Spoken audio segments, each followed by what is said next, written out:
The Nature of Reality by Bandra. Welcome to Conversations That Awaken, a podcast where science, philosophy, psychology, mysticism, and direct experience come together to explore life's deepest questions. What is reality? Who are you beyond your thoughts, beliefs, and stories? Is consciousness merely a product of the brain, or is it the very foundation of existence itself? Join us as we journey beyond assumptions, challenge conventional thinking, and investigate the mysteries that have fascinated humanity for thousands of years. This is more than a conversation. It is an invitation to awaken to a deeper understanding of yourself, the universe, and the extraordinary reality we all share. Welcome to Conversations That Awaken. I want you to pause whatever you were doing for just a second and really think about what is happening in this exact moment. Right, just take a breath and notice what's going on. Yeah, because you and I, we are actively participating in, well, a literal superpower. Right now, I am making a series of these tiny modulated vibrations with my mouth. Just pushing air around, basically? Yeah, absolutely. Just pushing air. And those vibrations are traveling through the air. They're entering your ears, vibrating your eardrums. And suddenly, completely out of thin air, I am creating entire worlds inside your head. It's kind of mind-blowing when you break it down like that. It really is. I'm conjuring up emotions, synthesizing memories, and, constructing these incredibly complex ideas. Because of this bizarre superpower, human beings can teach advanced calculus. Or build modern infrastructure. Right. Or compose symphonies, order a pepperoni pizza, or, and this is the big one, fiercely argue with strangers on the internet about things neither person actually understands. Which is arguably the internet's main purpose at this point. But you're right, it is the ultimate tool of creation. We've built the entire modern civilization out of nothing more than grunts, sounds, and abstract symbols. Language is, without a doubt, one of humanity's greatest inventions. But, and this is the massive mind-bending turn we are taking today, this incredible invention might also be our absolute greatest prison. Yeah, that's the real hook here. We are going to explore the terrifying possibility that the very tool we are using right now to try and understand reality is the exact thing actively preventing us from seeing reality clearly. Which fundamentally changes the stakes, how we interact with information. If we connect this to the bigger picture, we aren't just talking about grammar or linguistics today. No, not at all. We are talking about the unseen architecture of human limitation. If you can understand the mechanics of how language is secretly trapping you, you can completely change how you approach your hardest problems, how you navigate your relationships. And ultimately, how you define your own identity. We are exploring source material from Chapter 3 of Bandra's fascinating book on the nature of reality. It's a good chapter. It's incredible. Specifically, we are going to dissect what Bandra calls the Great Language Trap. Our goal is to uncover exactly how this tool tricks our neurology, how it artificially divides our world, and, well, how it actively filters out the truth of what we are actually looking at. And to really see the trap, you have to realize that it was set before you could even speak. Wait, what do you mean? Well, Bandra suggests looking at how a newborn baby experiences the world. We assume babies see what we see, just, with less context. They're just tiny adults who don't know the names of things yet. Right, exactly. But functionally, when you look at a newborn, you are looking at a being operating entirely prior to concepts. That baby does not know the word mother. Oh, wow. They don't know father or crib or blanket. They don't even possess the conceptual framework to understand what a baby is. Okay, let's unpack this. Because the implications of that are wild. We assume a baby looks at a chair and just doesn't know the name for it yet. Right. But without the word chair, the baby doesn't even see a separate object. It's all just happening at once. Exactly. For that newborn, reality is just direct, unfiltered sensory input. It's just this wash of color, sound, temperature, and movement. There are no borders in their reality. None at all. It appears as a completely seamless, undivided whole, a massive, continuous happening. But then we teach them language, and the slicing begins. Yeah, slicing is the perfect mechanical description of what happens in the brain. The mind starts wielding words like a scalpel. Oh, that's a great image. It draws these harsh lines across that seamless whole, creating boundaries where absolutely none previously existed in nature. We point and say, This is a tree. That is a dog. This is you, and that over there is not you. This is yours, and that is mine. Right, and within a few short years, that undivided universe is just chopped up into thousands and thousands of separate, distinct, isolated objects. The tragedy, or, maybe the humor in Bandra's text, is the reminder that reality itself never created a single one of those divisions. We did. We made it all up. Literally. Think about it. Nature has no labels. Galaxies do not introduce themselves when you look at them through a telescope. They don't wave hello. Right. Yeah. Atoms don't walk around with little name tags. A mountain never cleared its throat and announced, "Hello, my name is Everest." Yeah, we completely fabricated all of those names out of thin air, and then generation by generation, we suffered collective amnesia and just forgot that we made them up. It reminds me of drawing imaginary borders on a map of the ocean. Oh, I like that. You can buy a map of the Pacific, and you can draw thick red Sharpie lines all over it to mark different territories. But if you take a boat out there, the water doesn't care. The water doesn't respect your red line. Not at all. The ocean is just the ocean. What's fascinating here is how that map metaphor highlights our daily cognitive dissonance. We mistake the map for the actual territory so thoroughly that we stop seeing the territory altogether. We just look at the map. Yeah. Bandra points out that we look at a tree, our brain pulls up the file labeled tree, and we immediately think, I know what that is. I've seen it a million times. And so we stop looking. We stop looking entirely. But if we actually strip away the label and interrogate the physical object in front of us, the boundaries immediately dissolve. I mean, where does the tree actually end? I want to trace this out because this completely broke my brain when I read it. Where do the roots of the tree stop and the soil begin? You can't really say. You can't. At a microscopic level, they are completely exchanging matter.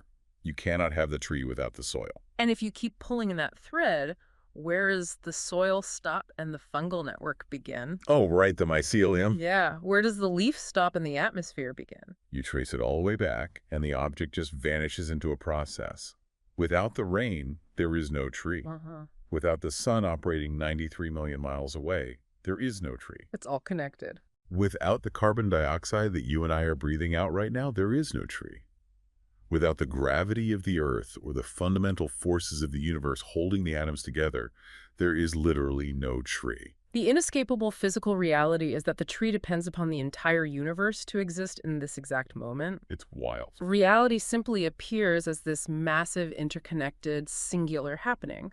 But language cannot process the whole. It's too big. Way too big.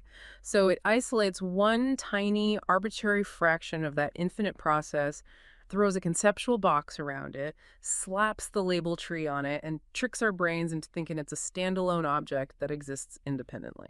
So if nature doesn't have labels, and every object is actually just a temporary expression of the whole universe, what exactly are the words we are using all day long? They are nothing more than impoverished descriptions. Bandra references a brilliant analogy from the philosopher Alan Watts for this. Oh, I love Alan Watts. Me too. Yeah. Watts used to joke that human beings are chronically starving because we constantly confuse the menu with the meal. Yes. The menu is not the meal. Exactly. A menu is just a piece of paper with ink on it that describes the food in the kitchen. It is not the food. You cannot satisfy your physical hunger by eating a paper menu. If I took you to a Michelin star restaurant and we just sat there chewing on the cardboard menus, it would be absurd. They'd probably kick us out. They absolutely would. But we are essentially doing this cognitively every single day. We spend our entire lives interacting with our mental descriptions of things rather than the living things themselves. It's so true. The word water is completely dry. It cannot quench your thirst. The word love is just a sound. It cannot actually make you feel loved. The description is never the reality. Which creates a profound illusion of understanding. The trap springs the second we name a mystery. The moment we put a label on it. The moment a label appears in the mind, human inquiry stops. The mystery of existence disappears behind a cheap, two-dimensional word. Okay, I am struggling with a massive practical problem here, though. Let's hear it. If we completely abandon the menu, how do we order the food? Language is absolutely necessary for survival. Sure. If a tiger is running at me, I can't just stand there marveling at the undivided, unlabeled, seamless whole of the universe. You'd be eaten very quickly. Exactly. I need the concept of tiger, the concept of danger, and the concept of run. If labels are such a terrible trap, how are we supposed to function? Well, Bandra is incredibly careful to make this distinction. The premise here is not that language is inherently evil or useless. Right. Language is arguably the most extraordinarily useful tool in the universe. Without it, there is no survival, no science, no philosophy, no art. So what's the problem then? The danger is not the tool itself. The danger is forgetting that it is just a tool. There's an old Zen proverb that language is like a finger pointing at the moon. Pointing at the moon, okay. You absolutely need the finger to direct someone's attention to the sky. But wisdom begins when you realize you aren't supposed to stare at the finger. Because if you just look at the finger, you miss the moon. Exactly. If you mistake the finger for the moon, you miss all that heavenly glory. We need labels to navigate traffic, to build bridges, and to survive predators. We just shouldn't confuse those survival labels with the ultimate truth of reality. Here's where it gets really interesting, though, because it is incredibly easy for you or me to listen to this and dismiss it as a fun, esoteric brain teaser. Just something to ponder over a cup of coffee. Yeah, exactly. But this language trap has teeth. It literally broke modern science. It fundamentally stalled our understanding of the universe. Science encountered an impenetrable wall in the early 20th century precisely because of the mechanical limits of our vocabulary. Tell me about that. What happened? Well, for centuries, classical physicists operated under the unquestioned assumption that matter consisted of tiny, solid, individual objects. The word particle creates a very specific, inescapable geometry in the human mind. We picture a tiny, hard billiard ball with clear boundaries. Exactly. But then quantum mechanics arrived, and the universe aggressively refused to cooperate with the English dictionary. It really did. Suddenly, these so-called solid, discrete particles started behaving like waves of potential. And then, depending on how they were measured, those continuous waves started behaving like discrete particles again. Which just didn't make any sense based on the words we had. Right. Physicists were losing their minds because the math was showing them something that our vocabulary physically could not accommodate. Niels Bohr, who was foundational to quantum physics, realized that our everyday language was structurally incapable of describing quantum reality. Because language wasn't built for that. Think about why language evolved. It evolved for tracking predators, identifying edible berries, and coordinating tribal movements on the African savanna. It was engineered for macroscopic survival. Exactly. It was never designed to articulate the fundamental non-dual fabric of space-time. Bohr saw that reality was under no obligation to fit into our linguistic boxes. But the physicist David Bohm took this a step further, and this is the part that explains why the science actually broke down. He looked at the actual grammatical structure of the languages we speak. Yeah, Bohm pointed out that our language doesn't just fail to describe reality, its very mechanics actively force us into a fragmented worldview. How so? Consider how English grammar operates. You are forced to use a subject acting upon an object. The boy hits the ball. Right. Subject, verb, object. Our grammar demands that the universe be populated by separate doers and separate things being done to. It forces us to assume separate people, separate objects, separate causes, and separate effects. It's hardwired into the sentences. It continuously mechanically reinforces division, preventing us from mathematically or conceptually grasping a universe that operates as a single undivided flow. Okay, so if grammar is forcing physicists to literally hallucinate boundaries in the quantum realm, what is it forcing us to see when we interact with each other? Oh, that's where it gets really personal. Think about the mechanics of everyday psychology. What happens when someone looks at you and says, "You're a failure"? Notice the physical sensation in your body right now just hearing that. The visceral reaction is instantaneous. It really is. And if you look closely at the mechanics of why that hurts, it's because language just successfully executed a magic trick. It collapsed a complex, ever-changing human being into a static concept. It froze them in time. In that moment, the label failure feels more tangible, more real than the living, breathing, multifaceted person standing there. The mind takes the living reality and replaces it with a rigid, dead idea. And we do this constantly, violently, to ourselves and to everyone around us. We throw around these heavy concrete labels: genius, loser, spiritual, atheist, rich, poor. We love our label. We really do. Yeah. And look at how we weaponize political labels. You label someone a Democrat or a Republican, and just to be completely clear here, we are absolutely not taking any political sides. We are just neutrally reporting on the mechanics discussed in the source material. But the sheer mechanical act of applying one of those labels instantly simplifies a human being's complexity into a cartoon. It completely flattens them. The label deletes the living nuance and replaces it with a predictable category. And the reason our brains are so addicted to doing this is cognitive load.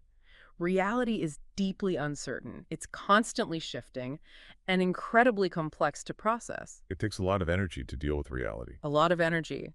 A label reduces that load.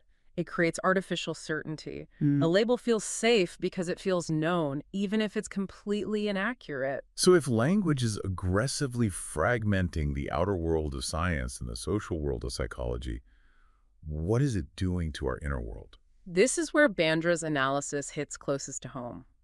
Let's examine a completely ordinary sentence. Imagine saying, "I'm looking at the tree." Okay.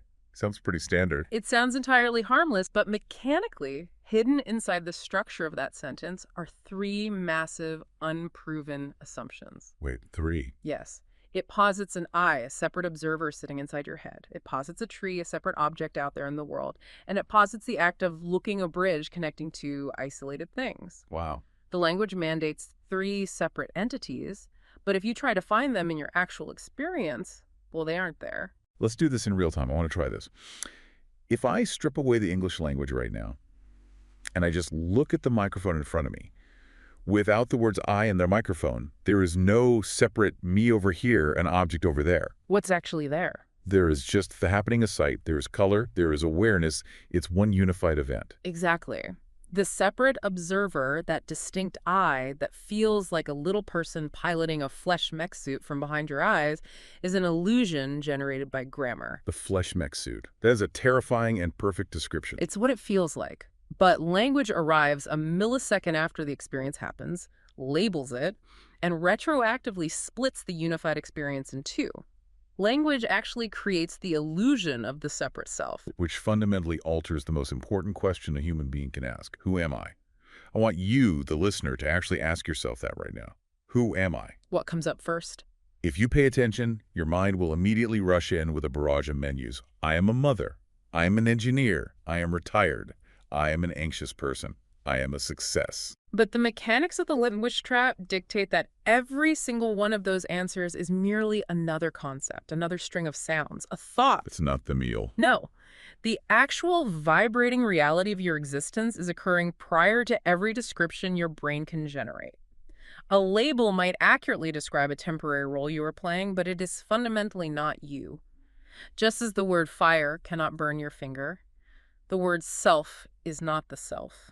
And thought doesn't just isolate us in space, it isolates us in time. Watch the mechanics of your own mind. Notice how your thoughts are a continuous, exhausting story machine. Always running. Always. They are constantly dragging your attention into a conceptual past with memories and regrets, or projecting you into a conceptual future with anxieties and hopes. The story of yesterday, the story of tomorrow, the story of me. Meanwhile, physical reality only possesses one tense, now. Only now. The actual universe is only ever happening in this exact millisecond, not yesterday, not tomorrow, now. And the profound thing about the present moment is that it requires absolutely zero language to exist. It's just happening. It happens entirely before thought arrives to narrate it. Thought shows up late to the party, looks at what just happened, and says, "Oh, this is what is going on," but reality simply is. Language insists, I am here, isolated in this body, and the hostile world is out there. But the physical facts of the universe scream the exact opposite. They really do. The air you are pulling into your lungs right now was literally inside the leaves of trees hours ago. The iron in your blood and the calcium in your bones were forged in the collapsing centers of dying stars billions of years ago. We're just recycled stardust. Exactly. Your very thoughts, the ones you think are so uniquely yours, were shaped by the language, culture, and parents that preceded you. There is no independent existence. Reality is pure relationship. Language is just a grid we draw over the ocean to pretend the waves are separate from the water. This mechanical limitation of language brings us to a profound paradox that has frustrated philosophers and mystics for millennia. Thought is an incredibly sharp tool for investigating parts of reality, but it will always inevitably fail to capture the whole of reality because thought itself is just one tiny piece of the whole. The flashlight analogy that Bandra uses to explain this is completely brilliant. Think of human consciousness and our ability to use language as a powerful flashlight in a dark room. Okay, a flashlight. That flashlight is incredible at its job. It can illuminate the table, the chair, the door. It can dissect and analyze any object you point it at. But imagine trying to use that flashlight to illuminate the source of its own light. You can't do it. You can't turn the beam back on the bulb. Thought can brilliantly analyze the outside world, but it mechanically fails when it tries to turn around and investigate the very source of consciousness from which thought arises. The tool is wrong for the job. This is exactly why quantum physicists hit the wall of uncertainty, and it is exactly why, at the deepest levels of spiritual or philosophical inquiry, language breaks down and mystics just fall silent. They just stop talking. What's incredible is the historical consensus on this. People from entirely different eras, geographies, and cultures all hit the exact same linguistic wall. You see it everywhere once you know what to look for. Look at Lao Tzu opening the Tao Te Ching thousands of years ago. The very first line translates roughly to, "The Tao that can be spoken is not the eternal Tao." Right out of the gate. Right out of the gate, he identifies the core mechanical problem. The moment you force the infinite reality into a finite concept, you kill it. You are left with a shadow, a menu. Zen Buddhism codified this exact insight. Zen masters were notoriously frustrating to their students because they flat out refused to give verbal answers to deep questions. What is the sound of one hand clapping kind of stuff? Yeah, a student would ask, "Master, what is the nature of enlightenment?" And the master would deliberately do something nonverbal. They would point at the moon, or abruptly strike a bell, or just sit in total uncomfortable silence. Because giving them a word would just give them another cage. Precisely. They understood the mechanics of the trap. Any verbal explanation they gave would instantly be weaponized by the student's mind into just another concept to cling to, another mental prison. It had to be experienced directly, prior to language. Yeah. And it wasn't just Eastern philosophy. Christian mystics hit the exact same barrier. Oh, absolutely. Meister Eckhart wrote that God is beyond every possible name or description.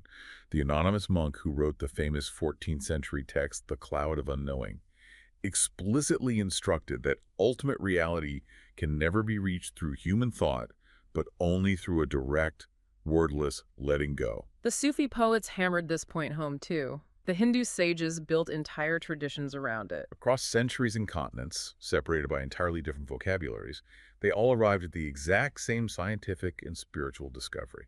Reality fundamentally exceeds description. Which leaves us staring down a truly compelling, deeply personal question. What's that? If the identity we so fiercely defend every single day, our labels, our history, our story is largely a linguistic construct created by thought, what actually happens if that story briefly stops? If the flashlight turns off. Yes. What remains when the machinery of words falls silent? It would theoretically be a return to the direct, unmediated experience that the newborn baby knew, but with the full conscious awareness of an adult. And that leads to the ultimate cliffhanger for this deep dive.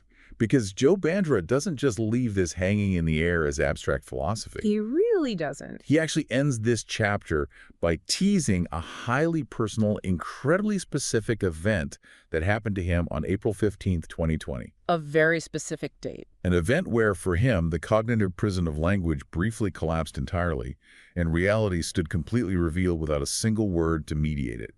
But of course, the mechanics of how that happened are in the next chapter, so we have to wait.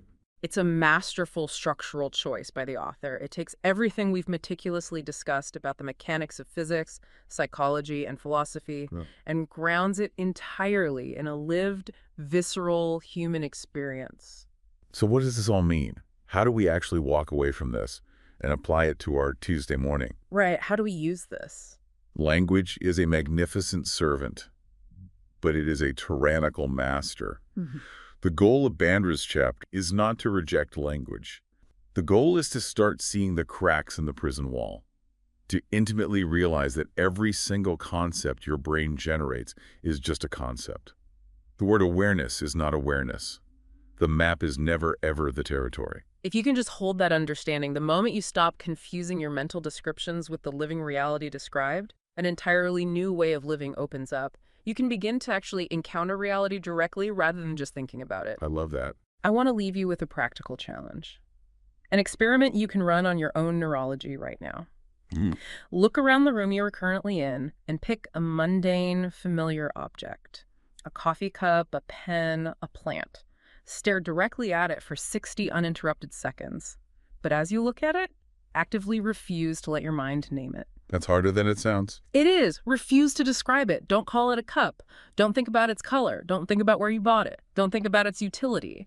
Hold the attention without the label.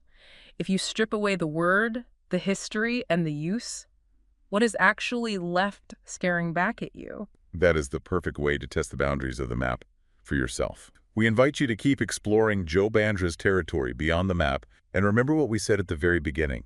You are constantly swimming in an ocean of vibrations, wielding a superpower that builds entire worlds.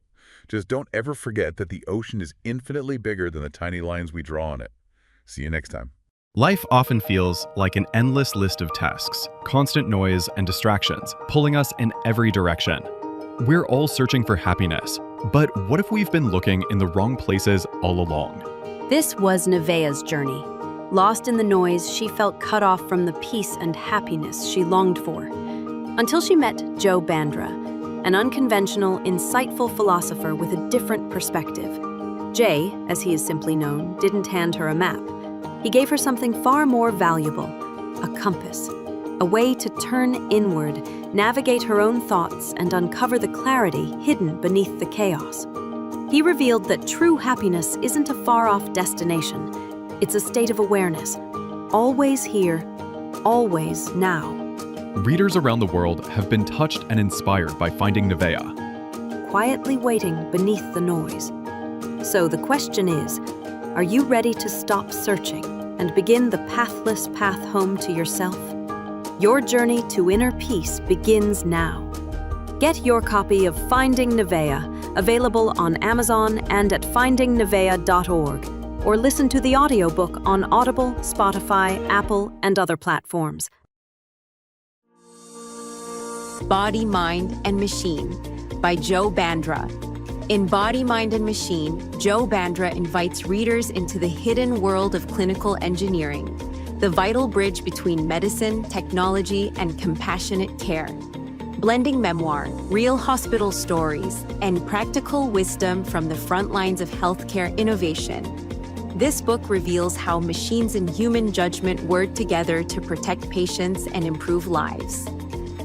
Written for general readers as well as doctors, nurses, engineers, technicians, administrators, and students, it offers a rare inside look at the systems that quietly sustain modern medicine. More than a story about technology, it is a profound reflection on people, purpose, and the future of healing for generations to come worldwide. Joe Bandra is an author, philosopher, and healthcare leader whose work unites scientific precision with contemplative insight. Trained in clinical engineering and educated at Stanford University and Harvard University, he has spent more than 3 decades at the intersection of healthcare technology management. Body, Mind, and Machine: My Personal Journey in Clinical Engineering and the Evolution of Healthcare Technology Management, written and narrated by Joe Bandra.